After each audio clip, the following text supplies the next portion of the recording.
Welcome to State of Events, where we keep you up to date on the latest Bay Area news. I'm Krista Williamson. And I'm Lauren Martinez. Our top story tonight is the dying oak trees. From giant sequoias to prickly pines, California is filled with trees not seen anywhere else. But sudden oak death is infecting our green beauties. State of Events reporter Nicole Landon went into the foothills to see what the sap was all about. It's trees define California's beauty, but one tree that isn't looking too good is the oak. 376,000 oak trees across the coastal regions have fallen to sudden oak death this year. That's a 10% increase from last year's 38,000. Sudden oak death is caused by a pathogen that is spread through rainwater, then absorbed by the tree. Counties across the Bay Area are working hard to prevent the spread of the pathogen. There are 14 counties between Carmel Valley and Saratoga that have been infected. Back in 2007, 380,000 oak trees died, making it the largest oak tree death. Wet springs contribute to this epidemic. During the winter months, if you're in an area that's infected and you're walking around, we can pick up spores from the bottom of that person's shoes nearly 100% of the time. Whereas during the summer, you almost never get it. Oaks that are infected break and fail at a much higher rate, causing hazardous conditions. Firefighters are taking extra caution. And there's a lot of brush around and trees haven't been taken care of and trimmed up. Obviously, they're going to be more at risk for catching fire and spreading the fire. Sudden oak death has only affected 10% of the forest floor, but is still put on high alert. Reporting in Placerville for State of Events, I'm Nicole Landon. Reinstated San Francisco Sheriff Ross Mirkarimi is back to work this week. Mirkarimi wants to put the past behind him and move on after a 10-month battle to remain sheriff. But Supervisors Eric Marr and Malia Cohen have just introduced domestic violence legislation to bring to the board. This will ask the Department of the Status of Women to discuss domestic violence with city employees. This could result in a recall election for sheriff. You've probably been seeing a lot of campaigns for Proposition 30 and 32 in the last few weeks, but it's hard to decide whether to vote for or against these propositions without knowing what they are. Our Bia Roldan is here to tell you a little more about it. Yes, Lauren, Proposition 30 is actually an initiative to raise taxes on those who earn more than $250,000. It'll also raise sales taxes by 1/4 cent. On the other hand, Proposition 32 will ban unions and corporations from using automatic payroll deductions to support their political interests.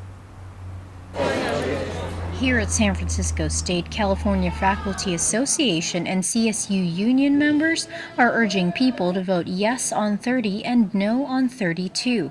The CFA and CSU union members are for Prop 30 because of the promise that if it passes, there will be more funding for education across the board, including colleges and universities. It'll restore what was cut from us over the last few years.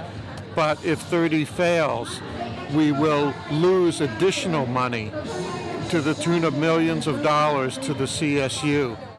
But those who are against Proposition 30 say that more revenue does not guarantee that there will be more money for education. Smoke and mirrors. The LA Times says the higher taxes aren't really earmarked for schools, and the independent legislative analyst says the money can pay for other budget programs. No on Prop 30. We'll never know where the money really goes. Those who urge a yes vote on Proposition 32 say that it will stop special interest politics. The special interest killed a bill that would have sensibly streamlined how school districts fire child molesters and drug users. Don't be fooled. Special interests want to keep control of the politicians in Sacramento, and Proposition 32 prevents that. The CFA and the CSU union say that people should vote no because Proposition 32 only takes away the voice of union members and leaves loopholes for big businesses. Because corporations do not use membership dues to do their political advocating. They have huge funds that they can tap into, and it would only be unions that really would be blocked from having. They say students should care about these issues because they will be affected. And then it's harder for students to graduate because some classes won't be offered when they're supposed to be offered. Voter information table will be at Malcolm X every day from noon to 2 p.m. until the very last day before Election Day. If you want to learn more about Proposition 30 and Proposition 32 or the other propositions that will be on the ballot, you can go to the tabling or you can go to www.sos.ca.gov. Live from San Francisco State University, Bia Roldan for State of Events. Back to you. Thanks, Bia. California voters will have a lot to consider this upcoming election. One measure deals with how their food is labeled. Julie George has the story on Prop 37. Calorie count, fat content, serving size, genetically modified? If passed, Prop 37 plans on adding one more label to the foods we purchase. On Election Day, voters will get the chance to decide whether their groceries should contain a certain label, and that is genetically modified or not. Making its way on the November 6th ballot, Prop 37 would require a label on foods made from plants and animals that have been genetically altered. Under this measure, genetically altered food can still be grown, created, and sold. It just has to say so. CrossFit trainer Shannon Thompson works hard at a healthy lifestyle and likes the idea of genetically modified foods requiring a label. I don't want to eat pesticides. I don't want to eat a factory-made product. I want to eat food. And food spoils and food goes bad. And the more that we change it and put stuff into it, it's not food anymore. Many students at San Francisco State supported the idea of Prop 37. Whether something is genetically modified or not, I don't think it should be concealed. Why does somebody have to hide that? While many students still had questions about the measure. Who's paying for that when this gets put into place? Are taxes for companies going up to help kind of, abate part of the costs, or who is really going to be putting that money out there? If it is for our public safety, it does make sense that we would have to put some money towards it, but I don't think the fiscal responsibility should fall entirely upon the constituency. Prop 37 passes, California will be the first state to require such labels on their food. Tom Fenley, the political director of Prop 37, is hopeful California will be the first. In an email interview, Fenley said, "When we win this right in California, there will be an increased pressure on the FDA and other individual states to follow suits." Reporting in San Francisco, I'm Julie George with State of Events. Coming up after the break, we have Brittany Young with information from the vice presidential debate. And later in the show, we'll tell you about Halloween costumes that could be as deadly as they look. Chances of playing in the NFL, 1 in 1,500. Chances of becoming a pop star, 1 in 3,000. Chances of becoming a Hollywood actor, 1 in 5,000. Chances of getting into a school of your choice are better than 4 in 5. First round enrollment. It's for your family's future. Guess what? What? My mom just finished enrolling me in school and I just can't wait to start. My dad just took me shopping to buy everything I need for school. My mom says I'm going to learn a whole bunch of new exciting things. What about you? I don't know. My mom hasn't filled out the application yet. You have the tools, you have the power. You can help your child by completing the enrollment application on time today.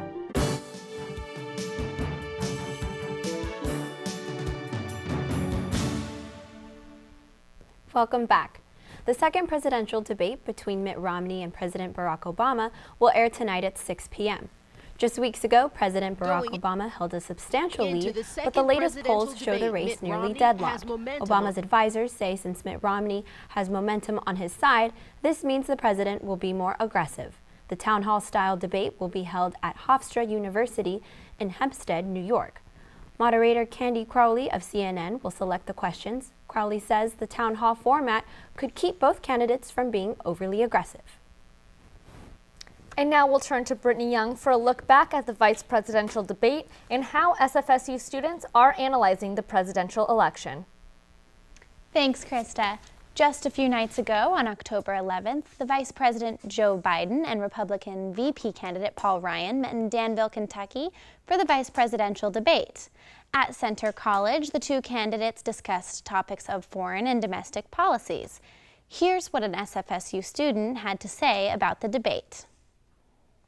I definitely think that Biden came off as more experienced. It's obvious that Joe Biden has been around a lot longer. When both candidates gave the audience a lot to think about. It seems that the televised debates are becoming popular social gatherings among young adults. SFSU students are doing their part to become more informed before casting their votes. I think it's important for voters to be informed about what the candidates want to do before actually voting. Although I don't think that the debate should be the only thing voters base their opinion off of. I think they should have the whole scheme of what the candidates would want. Join San Francisco State students and tune in to the second presidential debate tonight beginning at 6 p.m. We'll have more election coverage for you next week. Back to you guys. Thanks, Brittany. Pizza Hut is backing out of a PR stunt that is getting a lot of criticism. The pizza company asked attendees at today's town hall presidential debate to ask President Obama and Mitt Romney if they preferred sausage or pepperoni on their pizza. Anyone who posted the question was guaranteed free pizza for life. After getting negative responses on blogs and in the media, Pizza Hut has changed its question to be asked just online instead of the actual debate. Coming up after the break, Emma Gribben will tell you what's going on around the world. And later, we'll tell you about a meningitis outbreak spreading across the country. Stay with us. Small businesses are facing expensive energy bills. Much of this expense is generated from lighting. In fact, inefficient lighting can cost small business owners more than they may realize. Don't let your lights burn more than electricity. Let smart lights help you save money, and let the money work for you, not your energy bills. Smart Lights, brighten your bottom line. A joint program of the cities of Berkeley and Oakland.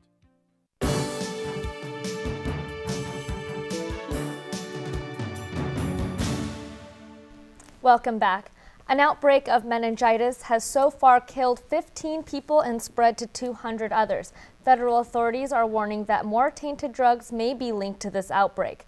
The FDA is investigating the cause of fungal meningitis to other drugs made by a Massachusetts pharmacy, the New England Compounding Center. The FDA is warning patients across the country that they may have been exposed to fungal infection. 2 other drugs are being investigated since its license was violated.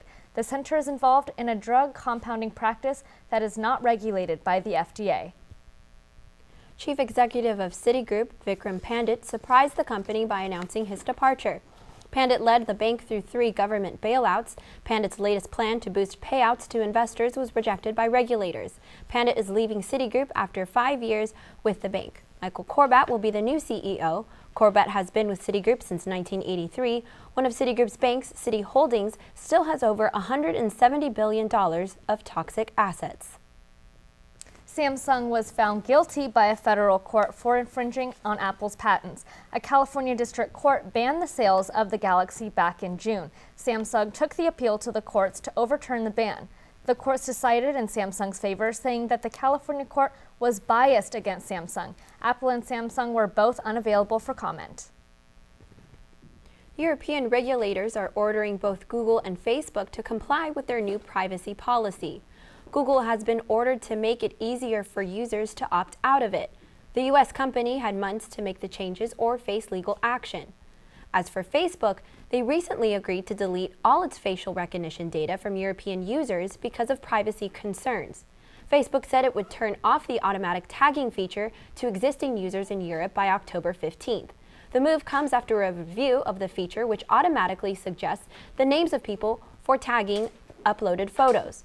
According to media reports, a Facebook official says the company plans to bring the tagging function back once it completely complies with the European Union rules. One teenager's suicide is forcing new forms of education in Canada. We go to Emma Gribben, who has your world update. Emma? Thanks, Krista. A Canadian teen's suicide has lawmakers considering a new anti-bullying initiative. Canadian Parliament members are expected to consider a plan to create a national bullying prevention strategy. All of this comes after 15-year-old Amanda Todd killed herself in her British Columbia home. Before her death, she posted a chilling YouTube video detailing the never-ending bullying she suffered. The proposed strategy calls for a study of bullying in the country. It includes increased funding and support for bullying prevention organizations. The Afghan counter-narcotics police burned more than 24 tons of drugs on Sunday. Afghan authorities say the drugs were seized in and around the capital during the past 9 months. These illegal substances included drugs, drug-making chemicals, alcohol, and even raisins that can be used to make alcohol. Police stood by applauding, showing their support of the Afghan government's drug interdiction work. Taliban gunmen in Pakistan shot and wounded a teenage children's rights activist as she was walking home from school. The 14-year-old girl is known for rallying for the education of girls. Officials say she was shot twice along with another girl. Her wounds are not life-threatening. The Taliban has taken responsibility, calling the girl's work obscenity. That's what's going on around the globe. I'm Emma Gribben. Back to you. Thanks, Emma. Will San Francisco eventually host the Super Bowl? This and your weekend update is coming up next right after the break.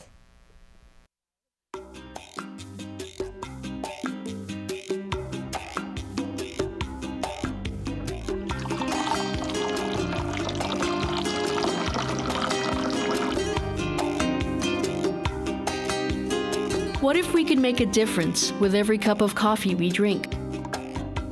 With Fairtrade certified coffee, we can. Look for this label where you buy your coffee.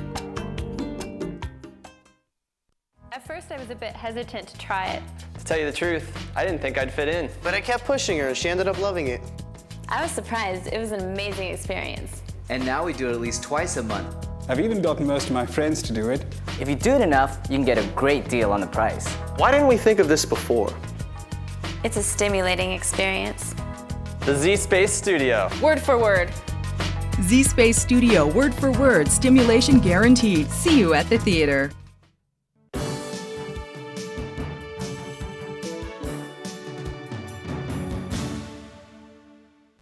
Austrian skydiver Felix Baumgartner has broken world records on a live stunt streamed on YouTube. Over 8 million people tuned into the site to watch the stunt, the largest number of live streams in YouTube's history. His stunt? Free fall. Baumgartner was carried up 24 miles in the air by a giant helium balloon to a capsule where he jumped. It took Baumgartner 9 minutes to reach the ground. He fell at a speed of 833 miles per hour. Baumgartner's heartbeat, respiration, skin temperature, and other vital signs were wirelessly transmitted from a monitor on his chest.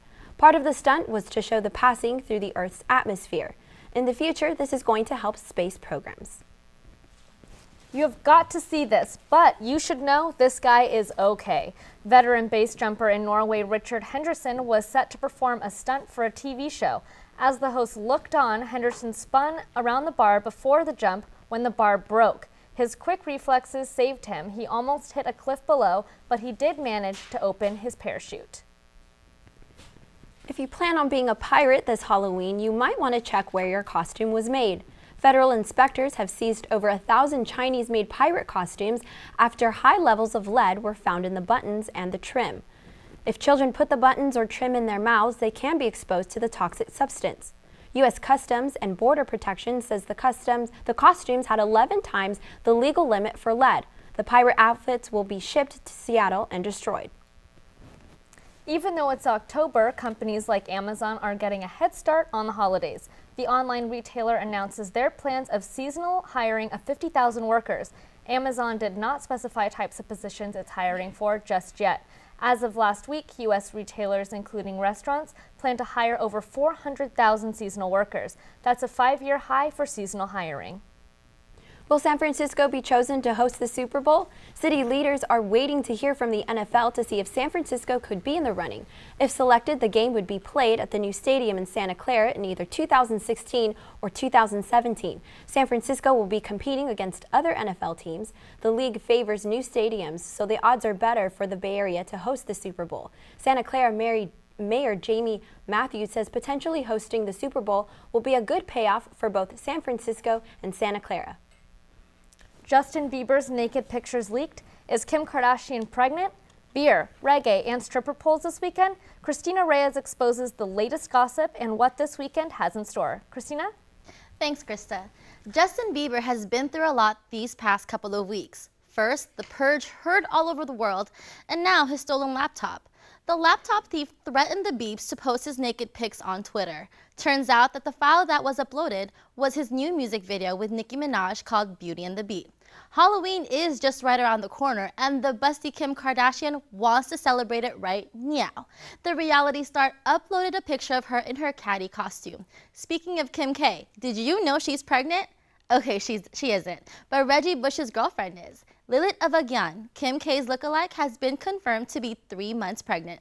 The couple are thrilled for their new bundle of joy.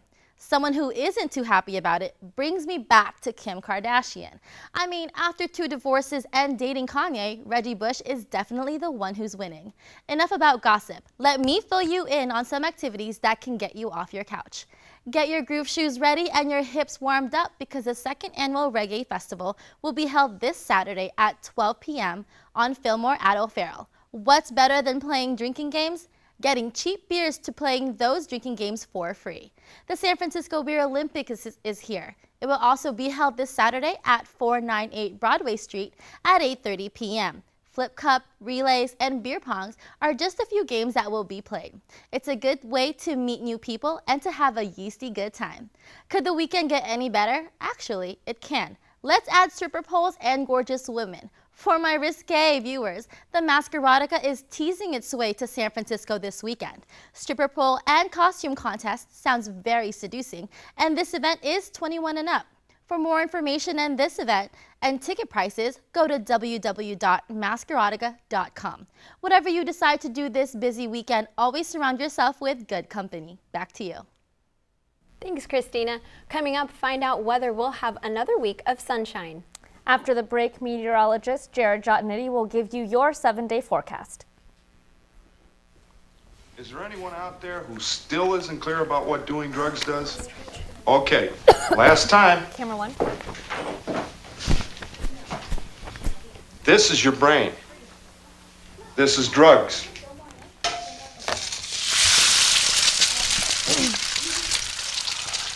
This is your brain on drugs. Any questions?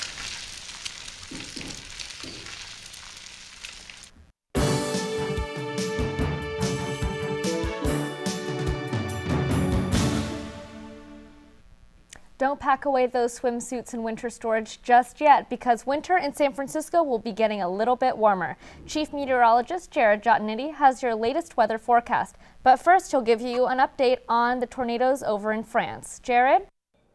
Thanks, Krista. It looks like autumn has now hit across Europe. Weather has drastically changed from being dry to wet and windy. A surprising and dangerous scene in southeastern France, a tornado formed over a shopping center near Marseille. The twister blew through the area on Sunday afternoon while it was packed with shoppers. Several roofs were peeled off and billboards were knocked down. Fortunately, there were no deaths. Firefighters reported 25 people suffered minor injuries. And now taking a look at weather across the United States. If you want to look at the East Coast, we are experiencing highs up to 90 degrees and lows about 76 degrees. Midwest and South are experiencing highs of 60 and lows of about 50 degrees. East Coast highs of 54 and about lows of 49. If you want to look, the heat wave is affecting all the way from California all the way to Miami, if you can see that. And it's also affecting the 7-day forecast here in San Francisco. If you want to see Wednesday and Thursday, we will have highs of 90, 92 on Thursday. Go out and see a 49ers game or a Giants game. That's going to head into Friday with a high of 84 degrees. Saturday and Sunday, we'll start seeing weather decline, degrees getting a little bit cooler with clouds rolling in, topping out the beginning of the work week next week on Monday and Tuesday, 72 and 70 degrees, lows of about 68 degrees on Tuesday. So don't pack away those umbrellas or your coats because you will be needing them on the beginning of next week's work week. So that's going to do it for weather today. I'm Jared Jotnitty. Back to you, Krista and Lauren. Thanks, Jared. That's it for State of Events. To stay in the loop, be sure to like us on Facebook and follow us on Twitter. Tune in next week for more of the latest news from around the Bay Area.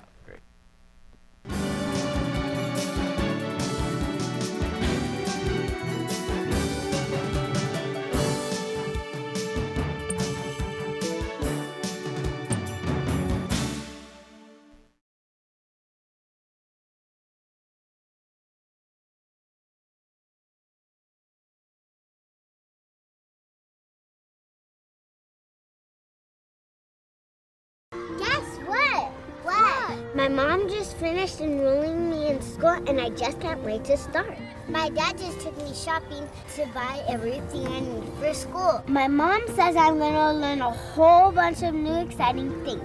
What about you? I don't know. My mom hasn't filled out the application yet. You have the tools, you have the power. You can help your child by completing the enrollment application on time today.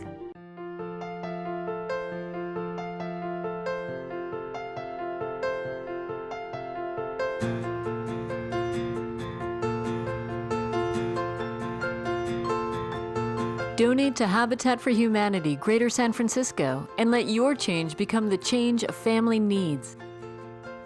Habitat for Humanity Greater San Francisco, building homes and hope in Marin, San Francisco, and the Peninsula. When Sarah was born, my husband and I weren't sure who we could trust with her health. Our friends recommended UCSF's Valencia Health Services. After seeing the professionalism and friendly service from VHS's nurse practitioners and doctors, we saw that they truly know how to keep their patients as their #1 priority. The nurse practitioners and doctors provided the best preventive care for Sarah. UCSF's Valencia Health Services. Let us be part of your family.